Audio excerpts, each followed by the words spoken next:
এক মহৎ নারী খাদিজা। খাদিজা বিনতে খুয়াইলিদ ছিলেন কুরাইশ গোত্রের একজন ধনী, সম্মানিত ও নীতিবান নারী। তিনি ছিলেন একজন সফল ব্যবসায়ী, জ্ঞানী ও বিচক্ষণ, এতিম, দরিদ্র ও সত্যবাদীদের সহযোগী। তিনি শুনেছিলেন মুহাম্মদ এর সততা ও চরিত্রের গল্প, আর তার ব্যবসায় সাফল্য দেখে নিজেই বলেছিলেন, এমন একজন পুরুষ আমি জীবনসঙ্গী হিসেবে চাই। খাদিজা সরাসরি প্রস্তাব দেননি। তিনি এক মহিলা বন্ধুর, নাফিসা, এর মাধ্যমে মুহাম্মদকে জানতে চাইলেন, আপনি কি বিয়ে করতে চান? নবীজি বললেন, যদি ভালো একজন জীবনসঙ্গী পাওয়া যায় তবে অবশ্যই।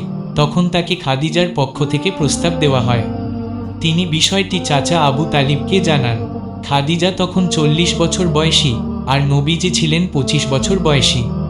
বয়সের ব্যবধান কোনো বাধা হয়নি। তারা দুজনেই ছিলেন চরিত্রবান, সদাচারী, সমাজে সম্মানিত, সত্য ও শান্তির প্রেমিক।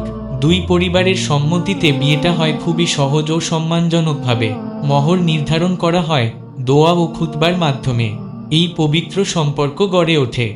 এই দম্পতি ছিলেন এমন, কেউ কারো প্রতি কখনো কঠোর হননি। খাদিজা তার সব সম্পদ দিয়ে নবীজিকে সহযোগিতা করতেন। নবুয়তের পরও তিনি প্রথম ঈমান আনেন। নবীজি বারবার বলতেন, খাদিজা সেই ছিলেন যিনি সবাই আমাকে অস্বীকার করলেও বিশ্বাস করেছিলেন।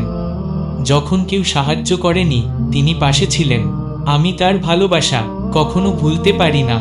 গল্প থেকে শিক্ষণীয় বিষয়। ভালোবাসার ভিত্তি হওয়া উচিত বিশ্বাস ও চরিত্র। ধর্মীয় মূল্যবোধ ও নেক নিয়ত থাকলে বয়স, সম্পদ, সামাজিক পার্থক্য বাধা হয় না।